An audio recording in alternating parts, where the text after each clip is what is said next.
ओम शांति। 26 दिसंबर 2021 अव्यक्त मुरली। आज की मुरली के मुख्य पॉइंट्स में सदा समर्थ कैसे बने ये समझाते हुए प्यारे बाप दादा ने कहा, आज समर्थ बाप अपने चारों ओर के मास्टर समर्थ बच्चों को देख रहे हैं। एक हैं सदा समर्थ और दूसरे हैं कभी समर्थ कभी व्यर्थ की तरफ ना चाहते भी आकर्षित हो जाते। बाप दादा देख रहे थे कि कई बच्चों की अब तक भी बाप के आगे फरियाद है कि कभी कभी व्यर्थ संकल्प याद को फरियाद में बदल देते हैं। चाहते नहीं हैं लेकिन आ जाते हैं।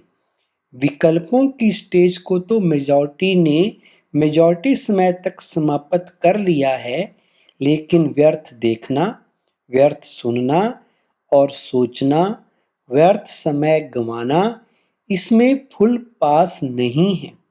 क्योंकि अमृत वेले से सारे दिन की दिनचर्या में अपने मन और बुद्धि को व्यर्थ स्थिति में स्थित करने का प्रोग्राम सेट नहीं करते, इसलिए अपसेट हो जाते हैं।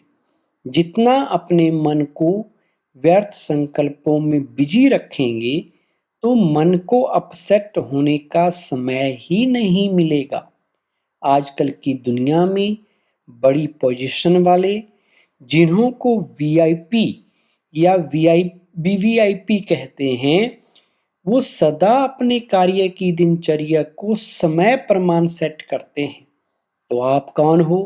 वो भले वीआईपी हैं, लेकिन सारे विश्व में ईश्वरीय संतान के नाते, ब्राह्मण जीवन के नाते आप कितनी भी वी आगे लगा दो तो भी कम है। आप विश्व के नव निर्माण के आधार मूर्त हो, बेहद के ड्रामा के अंदर हीरो एक्टर हो और हीरे तुल्य जीवन वाले हो। तो कितने बड़े हुए। यह शुद्ध नशा समर्थ बनाता है और देह अभिमान का नशा नीचे ले आता है। व्यर्थ तरफ आकर्षित होने का कारण है अपने मन बुद्धि की दिनचर्या सेट नहीं करते हो। मन को बिजी रखने की कला संपूर्ण रीति से सदा यूज नहीं करते हो। बाप दादा ने अमृत वेले से लेकर रात के सोने तक मनसा वाचा कर्मणा और संबंध संपर्क में कैसे चलना है व रहना है, सबके लिए श्रीमत अर्थात आज्ञा दी हुई है। आज्ञाकारी अर्थात बाप दादा के आज्ञा रूपी कदम पर कदम रखना, ये सहज है या मुश्किल है? सारे दिन में चलते चलते कोई ना कोई आज्ञाओं का उल्लंघन हो जाता है। बातें छोटी छोटी होती हैं, लेकिन अवज्ञा होने से थोड़ा थोड़ा बोझ इकट्ठा हो जाता है। आज्ञाकारी को सर्व संबंधों से परमात्म दुआएं मिलती हैं, ये नियम है। परमात्म दुआओं के कारण आज्ञाकारी आत्मा सदा डबल लाइट उड़ती कला वाली होती है। साथ साथ आज्ञाकारी आत्मा को आज्ञा पालन करने के रिटर्न में बाप द्वारा विल पावर विशेष वरदान के रूप में होती है।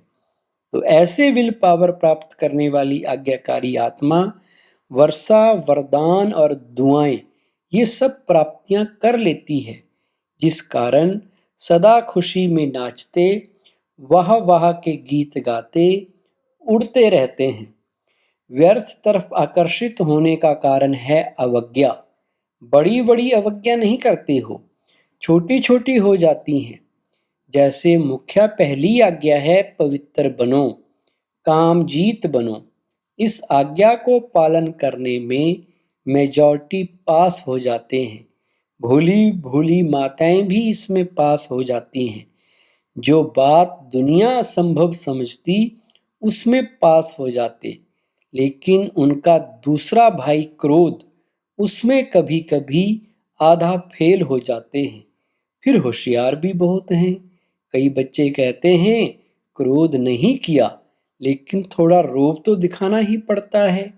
क्रोध नहीं आता, थोड़ा रोब रखता हूँ, तो इसको आज्ञा कहेंगे व अवज्ञा। आज का वरदान है स्थूल और सूक्ष्म दोनों रीति से स्वयं को बिजी रखने वाले माया जीत विजयी भव। विस्तार स्वयं को सेवाधारी समझ अपनी रुचि उमंग से सेवा में बिजी रहो तो माया को चांस नहीं मिलेगा। जब संकल्प से बुद्धि से चाहे स्थूल कर्मना से फ्री रहते हो तो माया चांस ले लेती है, लेकिन स्थूल और सूक्ष्म दोनों ही रीति से खुशी खुशी से सेवा में बिजी रहो तो खुशी के कारण माया सामना करने का साहस नहीं रख सकती। इसलिए स्वयं ही टीचर बन बुद्धि को बिजी रखने का डेली प्रोग्राम बनाओ तो माया जीत विजयी बन जाएंगे। स्लोगन निश्चय और फलक से कहो बाबा मेरे साथ है तो माया समीप नहीं आ सकती। ओम शांति।